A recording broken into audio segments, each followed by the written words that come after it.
수수께끼를 하나 내겠습니다. 자, 1년 중 28일이 있는 달은 몇 달이 있을까요? 2월이요. 다 틀렸습니다. 12달 전부 28일은 있습니다. 자, 수수께끼 다 틀리셨습니다. 네. 자, 네. 우리는 지난 시간에 하나님의 섭리라는 관점에서 나시린이 해야 할 일들을 바르게 감당하지 못하고 잘못된 길을 걸어간 삼손의 모습을 좀 보았습니다. 오늘은 삼손의 수수께끼이긴 하나 이제 묵상하면서 생각한 건데, 결혼에 대해서 한번 이야기를 한번 나눠봐야 되겠다라고 생각했습니다. 결혼에 대해서 한번 이야기를 나눠보고자 합니다. 우리 성도님들은 결혼 생활 만족하고 계십니까? 어떠십니까? 만족하시죠? 자, 결혼 생활, 네, 만족하시죠? 자, 그럼 이 섭리라는 관점에서 생각해 보면, 이 결혼하여 가정을 이루는 것은 하나님의 섭리일까요? 아니면 하나님의 섭리가 아닐까요? 네? 하나님의 섭리일까요? 네, 하나님의 섭리일까요? 그래서 이런 설문조사를 했습니다. 혼자 사는 싱글족들에게 질문을 했습니다. 결혼하지 않더라도 네, 혼자 사는 것이 하나님의 섭리이다, 결혼하는 것이 하나님의 섭리일까요? 라고 이렇게 물어봤습니다. 그랬더니 결혼하지 않더라도 성경적으로 문제될 것이 없다라는 것이 그들의 생각이었고, 대략 한 52% 정도. 왜냐하면 지금 결혼을 안 하는 그 싱글족들이 너무나 많기 때문에 그런 이야기를 하고 있는 것 같습니다. 그러면 결혼을 하지 않는 이유에 대해서 한번 또 물어봤습니다. 그래도 다행인 건 한번 그 차트를 한번 보여주시면 좋겠습니다. 이렇게 이야기했다고 합니다. 적당한 상대를 지금 내가 못 만났기 때문에 이렇게 결혼을 못한 거야 라는 것이 33%였고요. 그리고 경제적인 여유가 없어서 나는 결혼을 못했어 라는 것이 20%인 것은 좀 다행인 듯 합니다. 그래서 내가 좀 경제적으로 좀 나아지고 적당한 상대를 만나면 그래도 결혼을 하겠어 라는 그런 마음이 생기지 않겠냐라는 것이죠. 그런데 35%, 여기 이렇게 자발적 비혼 요인 뭐 이렇게 되어 있는데요, 35% 정도 되는 인원이 자발적인 비혼을 추구하고 있다라는 거예요. 그 내용적인 면을 보면 결혼의 필요성을 느끼지 못해서, 결혼 시기를 놓쳤기 때문에, 독신의 자유가 너무나 좋아서, 현재의 일이 너무나 즐겁기 때문에, 현재 취미생활하는 것이 너무나 좋아서, 육아나 가사의 두려움이 있기 때문에 나는 그냥 혼자 살고 말지 뭐, 이렇게 생각하는 경우가 너무나 많다라는 것이 목회 데이터 연구소에서 조사한 결과였습니다. 그렇다면 결혼은 하나님의 섭리일까요? 하나님이 원하시는 것일까요? 오늘 본문을 보면서 삼손이 이 결혼하여 잔치를 베푸는 장면이 나오고 있는데, 하나님이 이끄심 속에 삼손은 결혼하고 있는 것일까? 그리고 아니라면 어떤 결혼이 합당한 결혼일까? 이것을 한번 생각해 보고자 합니다. 삼손에게 결혼식을 하고 잔치를 베풀면서 무엇이 잘못되고 있는 듯 합니다. 분명히 하나님께서 짝지어 주신 이 결혼이라는 것은 하나님의 놀라우신 은혜이고, 그것을 통해서 하나님께서 역사하시고자 하는 뜻은 분명히 있을 겁니다. 그럼에도 불구하고 오늘 삼손의 결혼식을 통하여서 잘못된 길을 걸어가고 있음에 우리는 분명하게 볼 수 있다는 겁니다. 오늘 전체적인 내용은 이 팀 켈러의 결혼을 말하다 두 번째 챕터의 내용을 토대로 해서 그것을 중심으로 해서, 그리고 오늘 본문과 함께 연결하여서 한번 생각해 보는 시간을 갖도록 하겠습니다. 그러면 삼손의 결혼이 왜 잘못되어지고 있는지를, 그것을 두 가지로 나누어서 한번 생각해 보고자 하는데요. 그 첫 번째가 무엇이냐면 우상이 되어진 아내이기 때문에 그렇습니다. 여기에서만 아내라고 이렇게 표현되었지만 우리들에게는 여러 가지 우상들이 많이 존재하고 있을 수 있습니다. 우상이 되어진 아내, 우상이 되어진 남편, 우상이 되어진 자녀이기 때문에 그렇다라는 것을 말하고 있다는 것이죠. 여러분들, 성경이 말하는 이 결혼은 과연 무엇일까요? 성경에서는 이 결혼을 어떻게 이야기할까요? 이것을 보기 위해서 우리는 창세기 2장 18절 말씀을 한번 돌아봤으면 좋겠는데요. 한번 띄워주시기 바랍니다. 함께 한번 읽어보겠습니다. 자, 시작. 여호와 하나님이 이르시되 사람이 혼자 사는 것이 좋지 아니하니 라고 말합니다. 우리는 여기서 한 가지 의문을 한번 생각해 볼 수 있습니다. 자, 의문을 한번 어떻게 생각해 볼 수 있냐면요. 하나님이 세상을 창조하시고 한마디로 정리하신 것이 있습니다. 그것이 무엇이죠?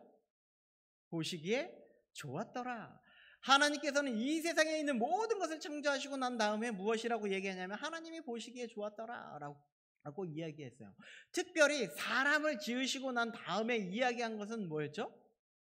보시기에 심히 좋았더라 라고 이렇게 말하고 있다는 것이죠. 하나님께서는 이 세상을 창조하시고 난 다음에 보시기에 좋았더라, 이것을 다른 말로 하면 이런 표현입니다. 하나님은 완벽해 라는 표현입니다. 하나님은 너무나 완벽해. 그래서 사람을 지으시고 나서는 하나님은 정말 완벽하신 분이야 라고 이렇게 말씀하고 있다는 것이죠. 그런데 창세기 2장 18절을 보니까 혼자 사는 것이 좋지 않대요. 아니, 하나님은 완벽한데 아담이 혼자 있는 것이 좋지 않다라고 이야기하고 있는 것은 하나님의 창조의 역사 가운데 무엇이 좀 잘못된 것은 아닙니까? 하나님만이 가장 완벽한 신랑이지만 우리에게는 이 세상을 향해서 이웃을 품고 살아가는 것이 너무나 좋은 거야 라는 것을 이야기해주고 싶다라는 겁니다. 이것이 바로 하나님께서 가정을 만드신 이유 중에 하나라는 것이죠. 우리가 가장 먼저 사랑해야 될 분은 오직 하나님 한 분밖에 없습니다. 오직 하나님을 우리의 주인으로 삼고 우리의 왕으로 삼고 그분만을 높이며 살아가는 것이 우리에게 주된 목적이라는 것을 말씀해주고 있다는 것이죠. 그럼에도 불구하고 우리에게 한 가정을 이루고 가정을 이루어서 남편을 두고 아내를 두게 하신 것은 내 옆에 있는 이웃, 내 옆에 있는 아내, 그 안에 이웃을 생각하면서 그 사랑을 품고 살아가게 하고자 하는 하나님의 놀라우신 뜻이 숨겨져 있다는 것을 말씀해주고 있다는 것이죠. 이것은 성경 전체에 흐르는 흐름 속에 하나이기도 합니다. 하나님께서는 십계명을 통해서 하나님을 사랑하고 이웃을 사랑하는 하나님의 뜻이 있는 것이에요. 그리고 예수님께서도 이 율법의 계명을 이야기하면서 하나님을 사랑하는 것이 첫째 되는 계명이고 내 이웃을 내 몸과 같이 사랑하는 것이 둘째 되는 계명이다라고 말씀하고 있는 것처럼 하나님께서는 이 가정을 통하여서 우리에게 가장 중요한 것은 하나님을 사랑하는 것이요 내 이웃을 사랑하는 것이다 라고 말씀해주고 싶었다라는 것이죠.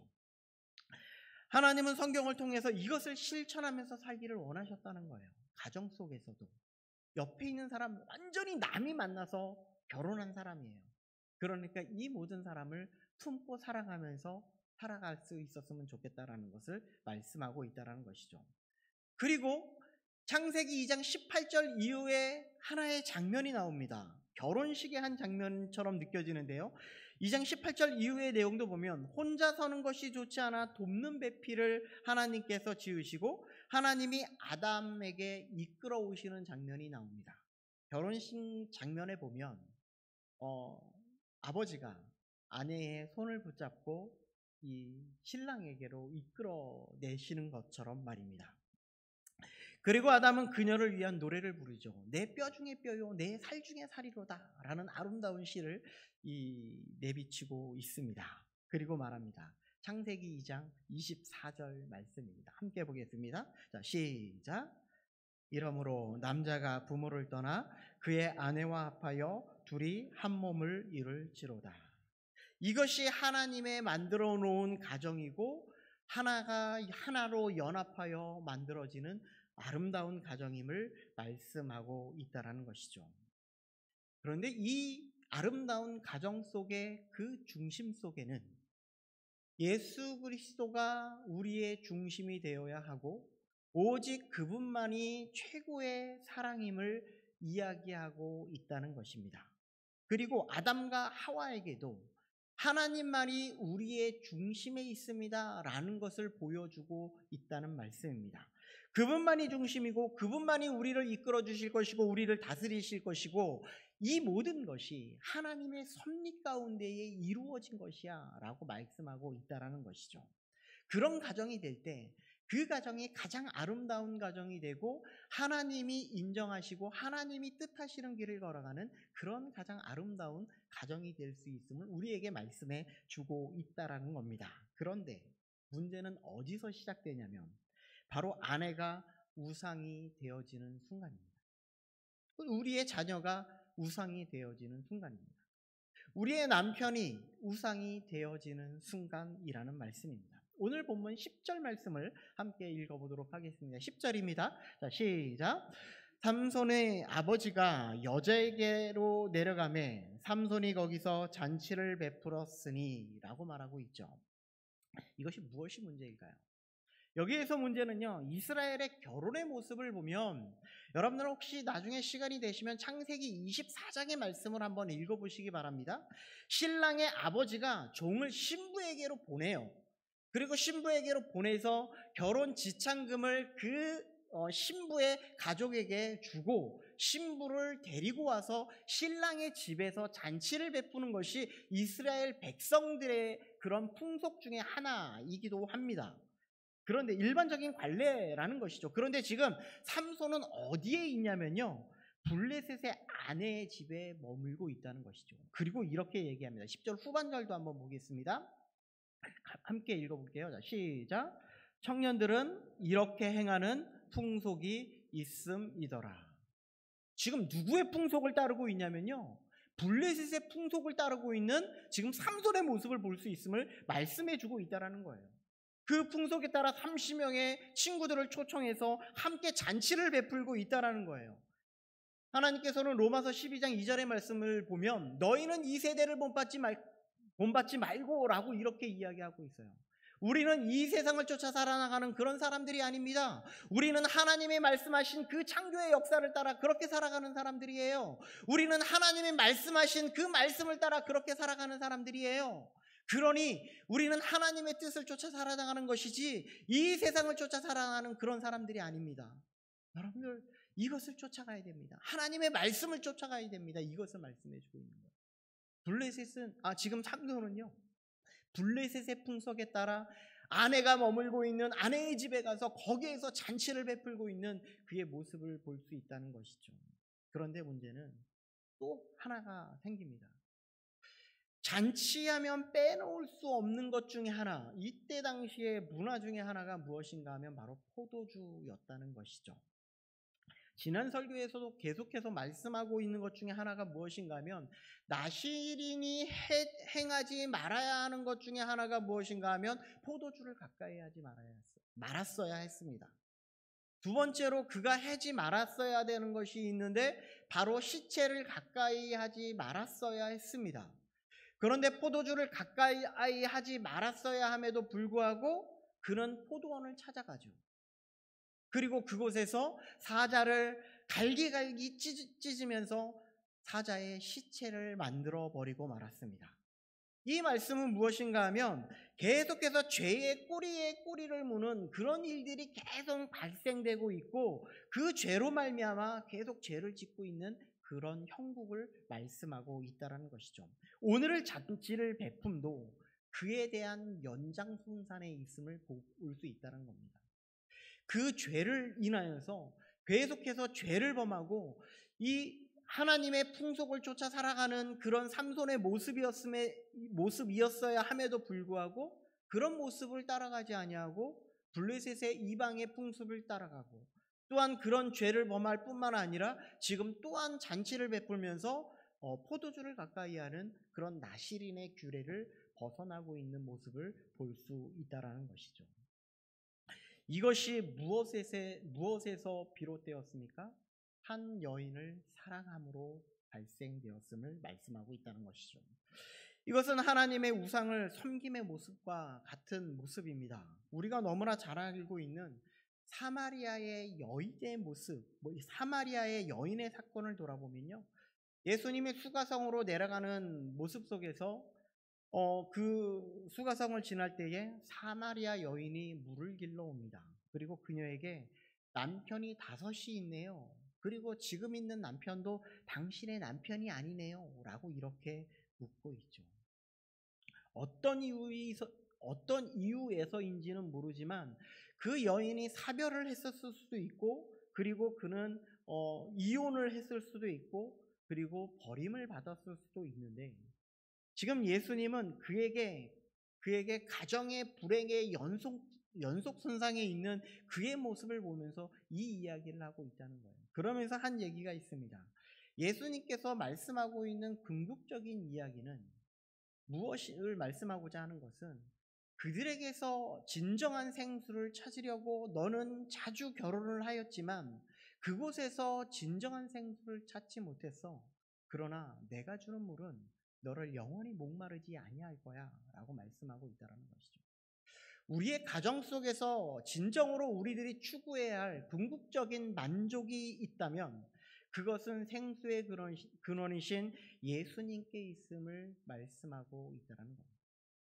지금 삼손과 이 블레셋의 여인의 관계 속에서도 분명하게 하나님이 이야기하고 싶었던 것은 무엇인가 하면, 그들이 진정으로 추구해야 될 것은, 그들이 궁극적으로 만족함을 누려야 할 것은 하나님 안에서 하나님을 찾고 하나님만이 우리의 주인이 되어 그렇게 살아가는 그 너희들의 모습 속에, 거기에서 궁극적인 만족을 찾을 수 있는 거야 라는 것을 말하고 싶었다라는 것이죠. 그런데 그 자리를 지금 한 여인이 차지하고 있다는 거예요. 그 우상이 차지함으로 그것이 죄가 되었고, 그 죄로 말미암아 그들은 점점 헤아릴 수 없는 길을 걸어가고 있음을 말씀하고 있다는 것입니다. 우리의 가정 속에서 오직 예수 그리스도만이 우리의 만족을 주고, 그리고 궁극적인 우리의 만족을 주는 생수의 근원이십니까? 오늘 새벽의 말씀에서도 집사의 자격을 이야기하면서 예수 그리스도에 대한 믿음을 우리들은 꼭 지켜야 할 뿐만 아니라 오직 하나님의 말씀에 비추어서 우리의 모든 길을 걸어가는 그런 삶을 살아가야 한다라고 이렇게 이야기했던 것처럼, 우리의 모든 삶의 모습 속에서는 우리가 예수 그리스도에 대한 믿음과 예수 그리스도가 우리의 중심이 되어, 그리고 그 말씀을 중심으로 살아갈 수 있는 우리들이 되어야 함을 말씀하고 있다는 것이죠. 가정도 다를 것이 없습니다. 오직 예수 그리스도에 대한 그런 만족함을 통하여서 모든 가정을 이룰 수 있어야 한다는 것이죠. 예수님의 그 사랑을 우리들이 알고 이웃을 살아가는 그 모습을 우리들의 모든 가정 속에서 보일 수 있어야 함을 말씀하고 있는 것입니다. 두 번째로 우리에게 이야기하고 있는 내용은 바로 돕는 배필이 무너질 때입니다. 돕는 배필 많이 들어보셨죠? 이 말은 무슨 말씀일까요? 삼손의 이 잔치의 흥을 돋구기 위해서 이 삼손은 수수께끼 하나를 냅니다. 그리고 잔치하는 이 7일 동안 이 문제를 풀면 배옷 30벌과 겉옷 30벌을 내는 그런 내기를 하나 내죠. 여기에서 배옷은요, 그때 당시에는 이 세마포 속옷을 이야기하는데, 지금으로 말하자면 비단 속옷 이렇게 이야기할 수 있을 겁니다. 아주 값비싼 속옷이라고 이야기할 수 있을 것 같고요. 겉옷은 그냥 우리들이 있는 그런 일상복을 이야기하는 것이 아니라 이 특별한 잔치나 행사 때 입는 그런 화려한 고급스러운 의복을 이야기할 때 이 이야기를 이야기합니다. 이것을 금액으로 환산해 보면 그 석기현 목사님이 이것을 이렇게 표현했더라고요. 대략 1,500만 원 정도 가격이 드는 비용이었다라고 이렇게 이야기합니다. 30벌과 30벌, 속옷과 겉옷을 1,500만 원 정도 된대요. 엄청난 금액이죠. 이것은 다른 말로 하면 도박입니다. 그러니까 삼손의 생각 속에 이런 수수께끼를 내는 것은 어떤 의미가 있냐면, 우리 13절 후반절에 있는 내용을 한번 읽어보도록 하겠습니다. 13절 후반절입니다. 자, 그들이부터 한번 읽으면 되는데요. 그들이 이르되, 자, 한번 같이 읽겠습니다. 자, 시작. 그들이 이르되 내가 수수께끼를 내면 우리가 그것을 들으리다 하매. 지금 이 자리는 블레셋과 이스라엘과의 남녀의 결혼을 하는, 지금 결혼을 했고 그 관계가 이루어진 상황이라는 것이죠. 자, 그런데 지금 삼손의 위치가 사사라는 위치에 있었고 이스라엘 백성들의 대표격으로 지금 여기에 있다라는 것을 우리는 생각해 볼 수 있는 것이고요. 이 여인이라고 이야기했지만 이 여인은 블레셋을 대표하는 여자라고 이렇게 볼 수 있다라는 것이죠. 그러니까 이 말씀은 왕정시대로 보면 그들이 화친을 맺었다라는 그런 의도로 사용될 수 있다라는 것입니다. 그들은 이제 하나의 그런 그 친족 관계의 나라가 되었음을 이야기하고 있다라는 것입니다. 그런데 이 퀴즈를 내면서 그러면 이 블레셋과 이 이스라엘이라는 나라는 이제 하나의 공동체를 이루어가며 살아가는 그런 존재가 되어야 하는데, 이 퀴즈를 내며 블레셋 사람들이 받아들이는 이 말이 어떤 의미를 담고 있냐면 이런 말입니다. 삼손은 당신이 퀴즈를 내면 우리는 듣겠습니다. 이 말씀이 뭐냐면 당신은 당신이고 우리는 우리입니다. 그러니 당신이 퀴즈를 낼 때 우리는 맞힐 때 이런 표현을 쓰고 있다는 겁니다. 이것은 서로가 하나 되지 못하고 서로의 경계선을 딱 치고 너는 이거니까 나는 이겁니다 라는 것을 표현하고 있다는 말입니다. 처음에 돕는 배필이 무너질 때라고 이 말씀을 드렸는데요. 왜 이 이야기를 하냐면 이 돕는 배필이라고 말하는 의미 속에 바로 이 깨어짐이 나타나고 있기 때문에 그렇습니다. 이 돕는 배필을 먼저 의미를 한번 살펴보겠습니다. 창세기에 나타나고 있는 돕는 배필의 이 돕다라는 표현은요, 에제르라는 그런 히브리어를 쓰고 있는데 이것은 순수하게 이 돕다라는 표현인데, 팀 켈러 목사님이 이것을 뭐라고 얘기했냐면 내게 없는 부분을 보완해줄 힘을 갖춘 존재라고 이렇게 이야기했다는 것이죠. 내게 없는 부분을 보완해줄 수 있는 힘을 갖춘 존재라는 거예요. 아내가 그런 존재라는 거예요. 자, 팀 켈러 목사님이 또 배필에 대해서, 돕는 배필, 이것을 전체적으로 표현할 때 이렇게 이야기합니다. 내가 그와 같으면서도, 상대방과 남편과 아내 사이가 서로 같으면서도 정반대인 돕는 자를 지으리라 라고 이렇게 표현했다는 거예요. 이게 되게 좀 어떤 말이냐면 이런 말씀이에요. 여러분들 퍼즐 맞추기 잘하십니까? 퍼즐 맞추기 뭐 쉬운 거는 되게 쉽게 맞출 수 있는데 어려운 건 되게 어렵게 맞출 수 있죠. 그런데 쉬운 거 두 조각의 퍼즐을 맞춘다고 한번 생각해 보십시오. 한 조각으로는 그 그림이 완성되지 않습니다.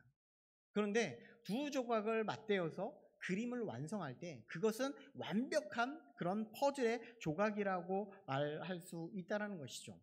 그러니까 이 말은 부부는 완전히 달라야 합니다. 그런데 완벽하게 맞아 떨어져야 합니다 라는 뜻이에요.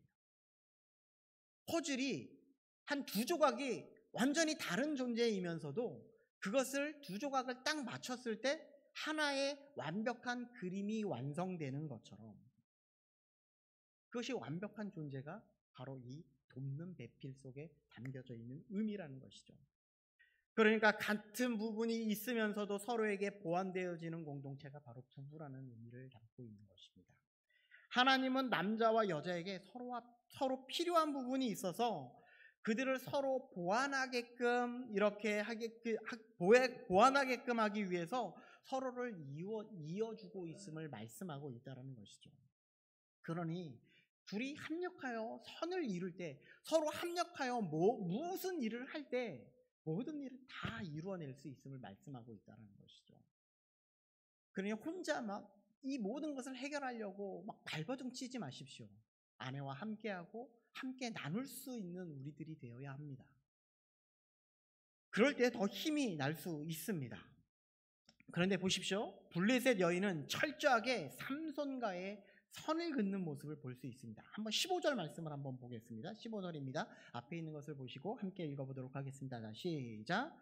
그렇지 아니하면 너와 내 아버지의 집을 불사르리라. 너희가 우리의 소유를 빼앗고자 하여 우리를 청한 것이 아니냐라고 이렇게 말합니다. 이것은 블레셋 청년들이 이야기하고 있는 거예요. 자신의 동족들이 이야기하고 있는 겁니다. 이것으로 인해서 삼손의 아내는 삼손에게 이렇게 말해요. 그의 앞에서 울며 이르되 당신이 나를 미워할 뿐 아니라 사랑하지 않는군요. 이렇게 이야기하죠.